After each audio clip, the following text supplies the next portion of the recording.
Hi, this is Tom Needham, and you're listening to The Sounds of Film, and I am so excited to have on the phone with us today a true living legend, Don McLean.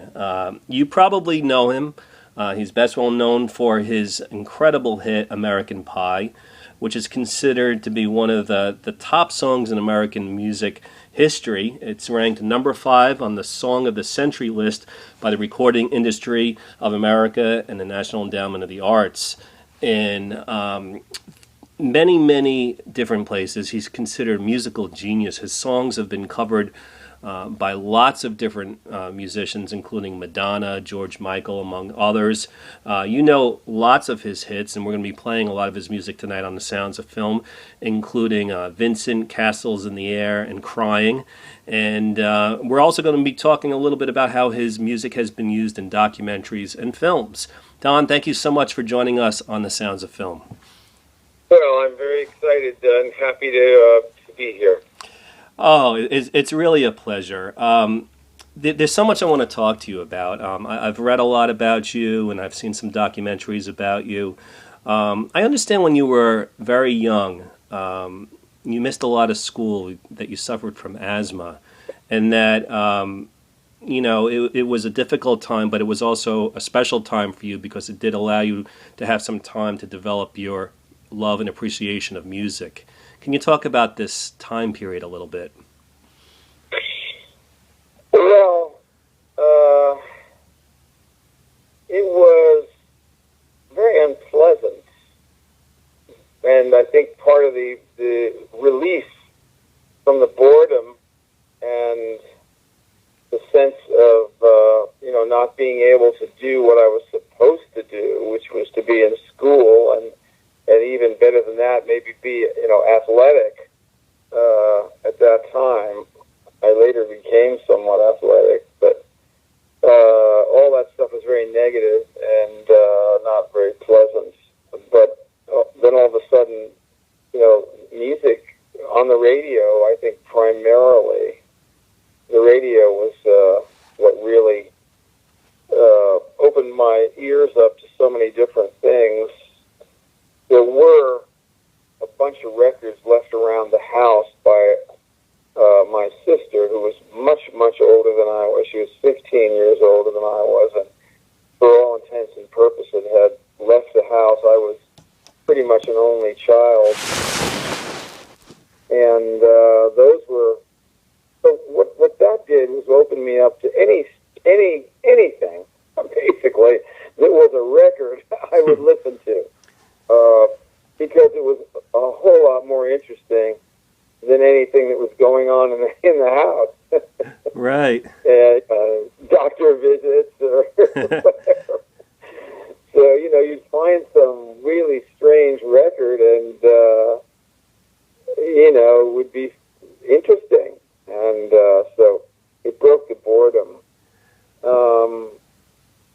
Really, and this pattern was an off and on thing, but what it did was it kind of put a stick in my spoke, slowed me down, so I was never up to speed socially or academically. And I would come back to music as the one thing that I think was purely wonderful, for me. And we're talking now about 1952, Wow. I was 51, I was 6, I was 7. Didn't know anything about music, didn't have any money, so this is just what was around. Later on, the pattern continued, really, of me being ill a couple of times a year until I was in my teens, and then it left me. And I must say, I don't know what's going to happen in the future, but I have had the most wonderful health for the last, 60 years, almost. Wow, that's interesting. Isn't that great, to be able to say that. Yeah, it left me. And, but by that time, I had a few dollars, and I was, involved in what was, the important music of my life, which was, our teenage music of the 1950s, which is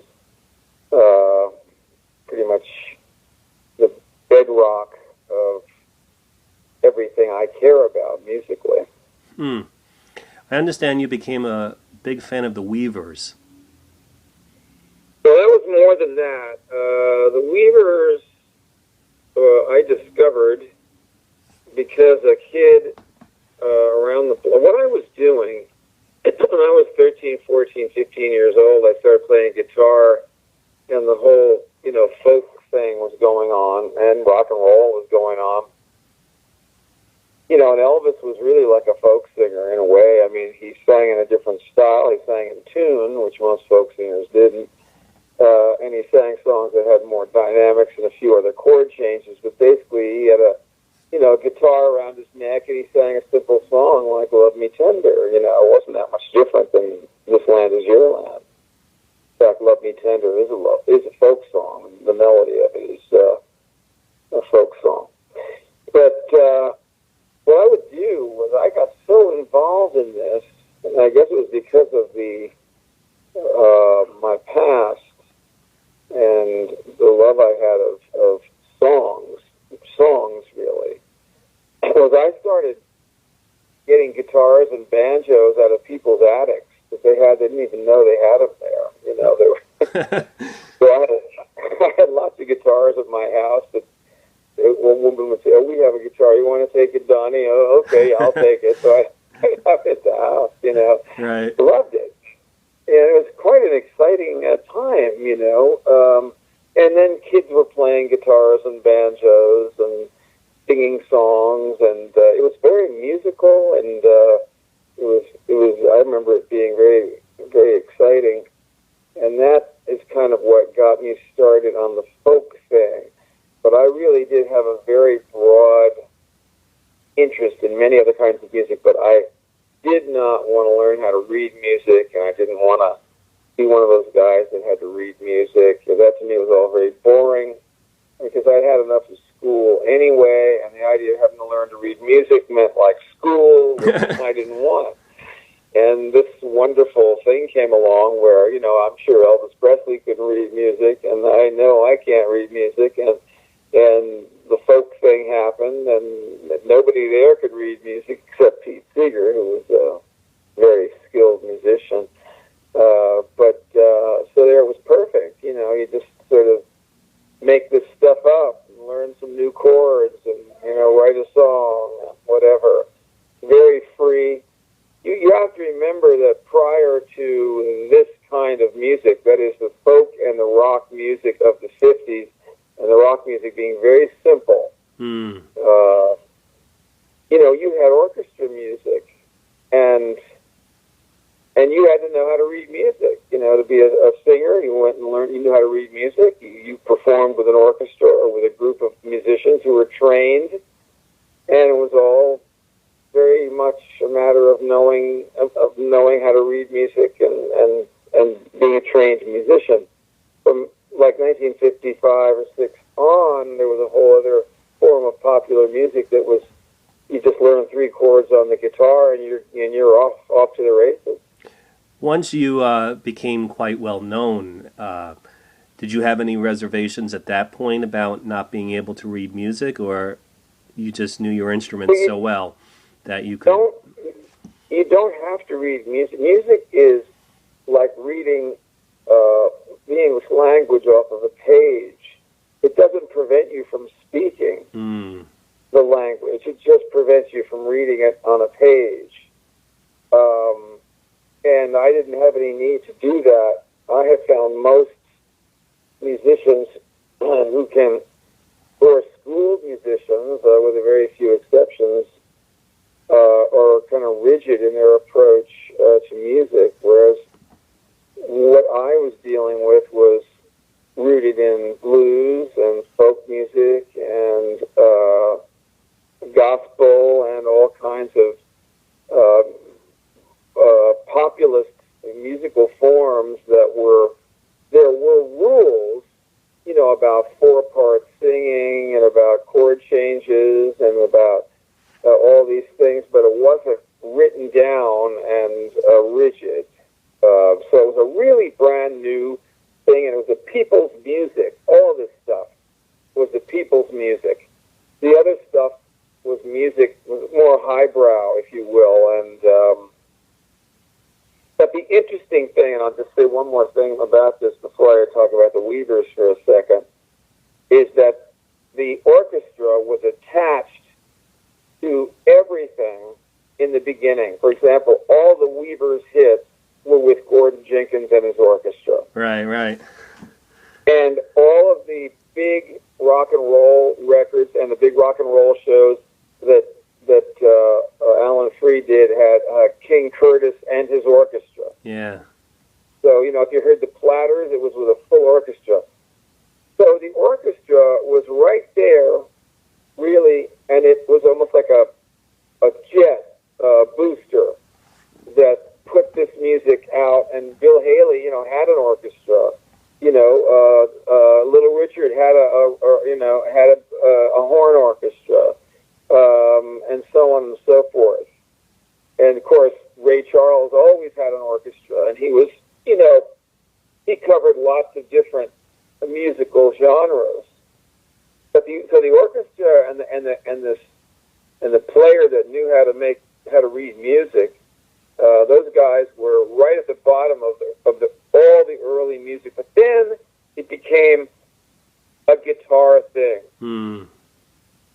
And the guitar, the Stratocaster was invented, the Les Paul invented, the Les Paul. Right. Guitar, and guys were able to make sustains and things with rock and roll that took over for horn sections and even violin sections. The guitar has become such an amazing tool for these great players. The playing of electric guitar has skyrocketed since those days. Scotty Moore, was a good guitar player, but and a very inventive guitar player. But the people today can do so many things with the electric guitar that they can make sounds, and then they put it through a computer. They can make it sound like anything. Right. It just basically left the old orchestra music behind. The only person there with a great, Sinatra still was the great band singer, and he'd have a huge orchestra with him wherever he played.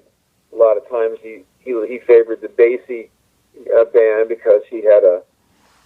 So if you got to see Frank in the 70s or 80s or even 90s, you got to see the greatest of something that was basically over with like 20 years before, but not when he did it.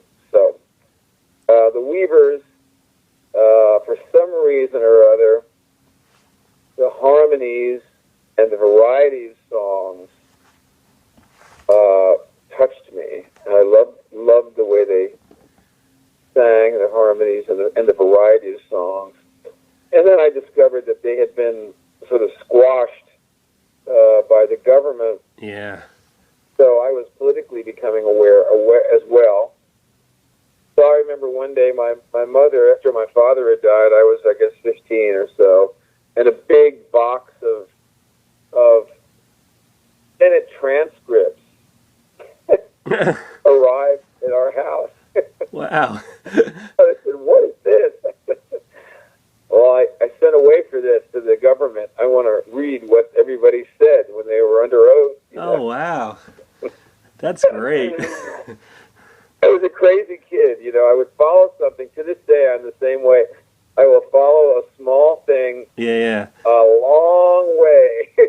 Well, I guess the internet makes that a little bit easier now to do that kind of stuff. Oh, my God. I can't believe it. I love it. Yeah. I was Googling someone. I want to find out about somebody. Man, I have grown so much in years in terms of knowing about things and knowing about people. And I'm very interested in people's biographies. What they did. For example, I was just looking up Robert Mueller's biography. This guy if he, I don't know, I can't imagine a scarier guy on the case than this man. I mean, he's got a Purple Heart. He's a Marine captain. He went to Princeton. He is a stellar American. This guy is the kind of things, you know, he's a hero. He's a remarkable individual. And he likes to get at the truth. Well, let me ask you. I understand that you were friends for quite some time with Pete Seeger, and he was someone that was known to be political, and got in some trouble too with the government, and had a lot of like interesting ideas that he sung about in his songs. And I was wondering if you can just get into your relationship a little bit, and also how you were influenced or not in terms of that kind of political messaging in his song. Well, I'm going to be very frank about Pete. I've decided to be honest about him with people who ask me. He had a marvelous character, unlike anybody I ever really knew. But he was also he was a communist. Right. In his truest sense of the term. Not a left-winger, a communist. And I never heard him ever criticize or sing a song about North Vietnam or Russia or China or North Korea or any communist government. And if there was a Tiananmen Square in China, never a word about that. If there were the kids who were the three girls, I think, who had a rock and roll group put in jail by Putin, not a word about that. When there was an intellectual in Vietnam who was complaining about things, he's a poet, I think, put him in jail, not a word about that. But if it was a fascist dictatorship in South America or in Europe, that he would sing about. He was always on the Nazis and on the fascists in Spain and on the fascists in places in South America. So there was a big disconnect in my mind between the things that he believed in, supposedly, and I know he did, the environment, social justice, civil rights, and the countries that he protected, which had no interest whatsoever in any of these things. I could not figure this out. That's interesting. Basically, yeah, I'm sorry, go ahead. I'm sorry? Go ahead, I'm sorry. I just couldn't work out this. There was something wrong with this picture, in my opinion. And so, after about 6 or 7 years of knowing him very well, I was kind of pulled away from him. And there was a lot of hatred of America around him. And I never really saw him be with anybody who wasn't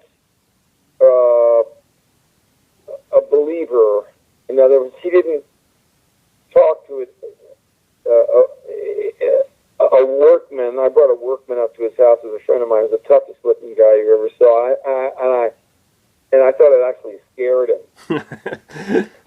Because the kind of working guy he wanted was a guy who was a union activist. Right. Or this kind of thing. But having said that about him, and admitting that I don't really understand that particular situation that I just described, he was an amazing person. He was always coming up with new songs. He worked tirelessly for peace, which I am for. I mean, I am, no matter what is left of me as a left-wing person, which I probably was in the 60s, I am still very, very much against this military-industrial complex and these wars that are necessary, of course, in order to try out all I mean, let's face it. We can't be making all these things if we don't try them on somebody, right? Right. So, you know, I just think that's awful, and it's bad for the country. And I think that whether it's Bush or Obama, they've allowed these wars to now be prosecuted in secret, which is very bad spiritually for our country, to not take notice of what it is that we are doing, you know, what's being done in our name, you know, around the world. So there's that being said. The thing that I loved, though, was that their music, the sound of their music, and the fact that they brought so many different kinds of songs from so many different countries, and so many different rhythms and so many different forms of music for so many different purposes. Yeah. It was a lullaby, or whether it was a song to drive a mule with, or whether it was a minding song or whatever. It was just so many different purposes. That's what I loved about folk music. Yeah. And so one day I decided, I think I was about 15, that I'd been reading about them. You couldn't find out anything about anybody in those days. Nothing. The most you could come up with, which was what was written on the back of an album. You know, Right. I read that stuff over 1 million times. And 1 million times. And so one day I read that, well, everybody lived in New York City. So a little light went off in my head, and I said, I'm going to call Fred Hellerman, who was in the Weavers. So I called up you had to call the operator, you know, and give her the name and say it was Manhattan. And so I have a listing here for Fred Hellerman on such and such. Oh, yeah, that must be it. So I got the number, and I called it, and he answered the phone. That's amazing. I was talking to Fred Hellerman when I was 15, and I didn't know what to say. I stammered. I said, gee, I love your group, and I just thought I'd see if I could talk to you. And he said, well, what would you like to talk about? And I said, oh, I'd like to ask you a little bit about your guitar, if I could. You know, it was a Martin guitar. It was a classical guitar, actually, that he had modified slightly so that he could have silk and steel strings on it. And I was interested in knowing about that, and because it had a great sound. And so we talked about many different things. Nothing, you know, I was a child. He said, well, you call me anytime. You know? Oh, my goodness. That must have been that must have been so incredible at your age to have someone that you so looked up to just take the time to talk to you. That must have made a world of difference in your life. Well, I knew him for his whole life. I mean, he just died a while ago. I knew him right up to the end. I talked with him about a month before he died. We always were friends for the rest of his life and for all these years. That's great. Don, I'm afraid we're going to run out of time and not get to talk about your musics. Obviously, they were a big influence on you.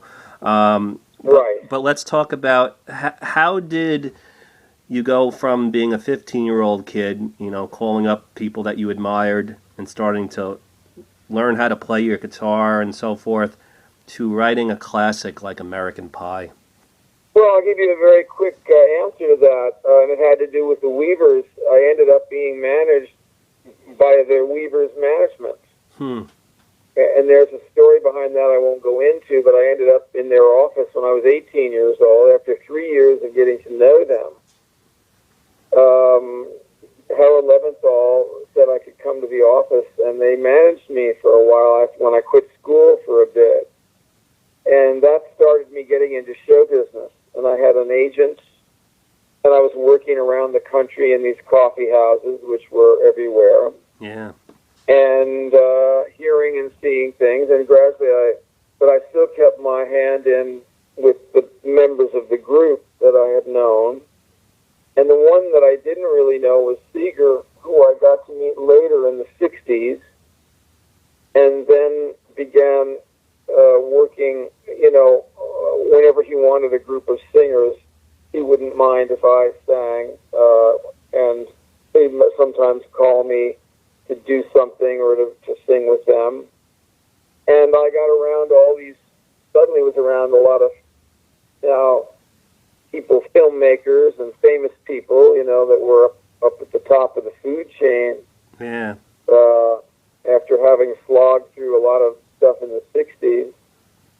And a movie was made about me called Till Tomorrow by a Swedish filmmaker named Robert Elstrom in 1969 as a result of my knowing the Seegers even before I had a record out. Yeah, tell me about that movie. Well, that was a movie there was another movie that Robert Elstrom made about Seeger called A Song and a Stone. And while he was making that, the Seegers were nice enough to ask me to come to a party they were having at their cabin that was going to be filmed as part of this movie. And I sang a couple of songs, and Elstrom discovered me. And he decided he wanted to make a movie about me. And at the same time, he was also making a film about Johnny Cash at Folsom Prison, which you will also see a lot on television. Yeah. So all of a sudden, people in the business were aware of my songs and of me. And in '69, I guess or so, Tapestry came out, and I started writing songs in the '60s. Not really thinking I could write songs, but again, it was that variety of music that interested me. So, I said to myself, well, I don't really sing songs from foreign countries like the Weavers did, but I know I love so many different kinds of songs, whether it's Since I Don't Have You, or And I Love You So, or Vincent, or, a song like Dreidel, which is a horn song, crazy song. So I have a lot of different ideas, and I'm going to start to... I found really that it was, after a while, after 10 years of singing a lot of other people's songs, there really wasn't any music that said what I wanted to say. And that's why I started to write songs. Well, that's interesting. And what would you say was like the subject matter that you were interested in that you weren't getting from anywhere else? Like I've heard you in interviews talk about how there's some music that you write that's external and some that's internal. Well, I love a straight love song, but I would always try to write a different kind of love song with a different approach. But then I would write about, for example, I wrote a song about Jackie Kennedy's bridesmaid who ended up a homeless person. It's on an album called Headroom. I would write a song called Prime Time, which is America as a television game show. I would write a song about George Reeves. I like to write about people. George Reeves, the man who played Superman, who was either murdered or supposedly committed suicide, but I don't believe that. It's a very interesting story because of the involvement of the big MGM fixer, Eddie Mannix, in the whole situation. It's more likely George Reeves was murdered for jilting Tony Mannix, who was Mannix's wife and who had a consensual affair with George Reeves. Wow. So there's all things like that. Tapestry, for example. A song like General Store, a conversation between people in the country, which gets grim at the end. So many things, that I wanted to write. 3 Flights Up, seeing things from 3 different floors, lives going on 3 different floors, and yet not being connected, but somehow being connected, as we all have to be. So you've written all kinds of different songs. It would be negligent of me not to ask you about American Pie. I'm not going to ask you the typical question where everyone tries to figure out the meaning of the lyrics, but can you just tell me... Thank you for that. But can you just tell me your memory of coming up with the idea of the song and recording it? Do you remember the time when... Well, everything everything has been difficult for me. It's never been easy because what I've always tried to do was never, you know, if I were Frank Sinatra and I was a really good singer, and I am a good singer, and I started to sing popular music and girls started to scream, it's pretty easy. You go into the studio and you get Con and Van Heusen or, Cy Coleman or any number of other writers to write you the songs. You have a good ear, you pick the songs, you get the arranger, you go sing the thing, you do your thing, and that's it, But I had to invent all this stuff. And everybody that I would go to, whether it was a record company or in the studio with even musicians, sometimes the musicians would be excited, and other times they'd say, "What the fuck is that?" Right. What kind of a song is that? And that happened with American Pie. They didn't know what the heck the thing was. So that's why it was put on two sides, right? Or of the record.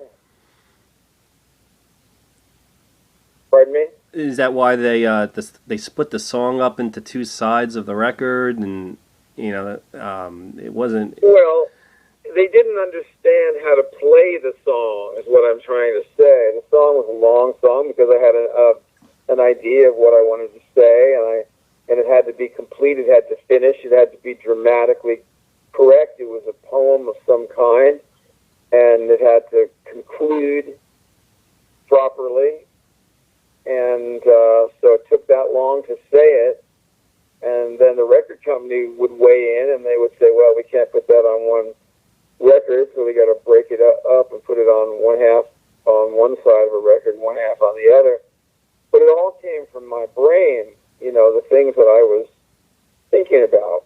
Did you realize that you had something special, like yourself, even if others weren't getting it? When you finished recording that, did you know, wow, this is it? This is my. No, I didn't know that. I'd never had it before, so I didn't know what it was. But I knew we made a really interesting album. The American Pie album I thought was very interesting, and all the songs flowed from the song American Pie in some way or another. And that was the idea of that record. So I think we succeeded. I loved the cover. And the way all that came together, and the package, and it turns out that millions of people did too, and it's been that way for 40 years or more. It's a classic. Don, I know we've talked a lot already. I can keep on going. Do you have a few more minutes, or do we have to wrap this up? A few more minutes, sure. Okay, great. You participated in a PBS documentary years ago, directed by Jim Brown, who I've actually had on the program before. And I was wondering, you've had a book that's come out about you, and in both the book and in the documentary, they get into the American Pie album and your life and so forth. And I was wondering, from those experiences, the book and the documentary, what did you learn about yourself? Because a lot of times people do learn things about themselves that they didn't realize beforehand. Well, there are two books out, actually. One is the American Troubadour large book, and the other one is the Killing Us Softly with His Songs, which is a fan biography, but is a very accurate description of the details of my career. It's a career biography, as is the other one. What I learned was I think, somewhat profound, because I had a lot of anger about relationships that I had had through the years with different people that didn't turn out well or didn't last as long as I hoped they would have, even though, they lasted in many cases a long time. And after I looked at it and worked on various revisions of the book, I realized that all of these people helped me move along my path in life. They just didn't stay as long as maybe I'd hoped they could have, or for reasons that were not good. They turned out to do something wrong to get rid of them. But they all initially had, I think, the desire to help me and to promote me and my music. And I suddenly saw everything in a completely different light. That it was all really part of getting me where I got, and where I got was a hell of a lot farther than I ever thought I ever could. So rather than seeing, it's like, I don't know if you've ever seen the movie Bus Stop, but yeah. In the end of the movie, Don, what's his name? I can't think of his last name. He's terrific in the film. Anyway, he says to Marilyn Monroe says, she's had quite a few men in her life and not been a good person or whatever. And he says to her, well, I love you the way you are. What do I care what it took to get you that way? That's a great sentiment, and that's a great way to look back at one's life and to it really is. Yeah. Your music has had a life of its own after you recorded it. It's used in so many television shows and movies. I'm thinking of just a couple: Born on the 4th of July, Charlie Wilson's War, just to name a few. And I was wondering, how does that make you feel when your music is used in other people's movies? And are there any particular scenes in general in films that you've seen that you've really liked the way your music has been used? Madonna, of course, built that whole movie, the next best thing, around American Pie, and that brought out her version of it and everything else. That was a huge boost for that song. Yeah. One of the things that I remember is there was a movie that was what's the name of the two guys who were Penn and Teller? Right. Penn and Teller had a movie, a feature film, and the movie actually featured American Pie in the movie. And Teller talked in the movie, which I thought was a huge mistake. Yeah. He speaks in the movie. Right. It's amazing and funny. And I attended the opening, and they were out front, carrying on after the opening. It was a United Artists movie, I guess it was. But I thought that was one of the more interesting times when a song of mine was in a film, because I've always been tremendous admirers of theirs. And so that was very funny. I agree. Well, Don, different performers at different points in their life realize that at a certain point the new hits aren't coming anymore, and they enter different phases of their career. And you've had all different phases, and like you mentioned, when Madonna included your song in her movie, that started like a whole nother phase of your career, and people became interested in your music again. How does someone, like a musician, handle something like that? Because it must be very difficult. Like, first, that amazement when all of a sudden you're super famous, and then there's dips, and then there's peaks, and not everyone can make it through, but you seem to just have a really good handle on it all. Well, I think partly because of Pete Seeger. Pete Seeger loved the little stuff and the big stuff. He was always after something big if he could get it, but he was always happy to sing, at a birthday party or off the back of a truck somewhere for a bunch of people. And I always carry that with me. I enjoy everything, every interview, every show, whether it's a little show or a big show. I remember one time seeing Mabel Mercer, the great chanteuse, and she lived in upstate New York, and a bunch of guys had a little club that was about a couple of miles away from her house, and she would come over and sing and make a few bucks, and did her show just like she did at Carnegie Carnegie Hall. And what she did was she sat in a chair, and she had a piano accompanist, and she was very elegant. And I came to the second show, and I was the only person in the audience. And she sang that show for me. Oh, wow. And there were beautiful, beautiful songs that she sang. Beautiful, beautiful gems. Tremendous, wonderful singer, Mabel Mercer. And I left there, and I remembered the second thing that I learned, which was always do your best for the audience, because you never know who's going to be in that audience, you know, and who might have their life changed by seeing you do something that's amazing. And the way you do something that's amazing is by continually doing what you do. And you don't realize it, but through the years you are polishing and refining what you do, so that when you do that thing on stage, it is unlike anything they're ever going to hear. It's not like anybody could ever do that but you, and you do it because you've been refining that and working at that. And so, yeah, that's what you deliver to the audience. So those two things, I think, the thing I learned from Seeger and what I learned from that night watching Mabel Mercer has been all I needed, really. That's great. And if I could ask you one last question. I know you're still performing and you're always recording. What do you want people to remember for years when they look back at your career? That I was honest.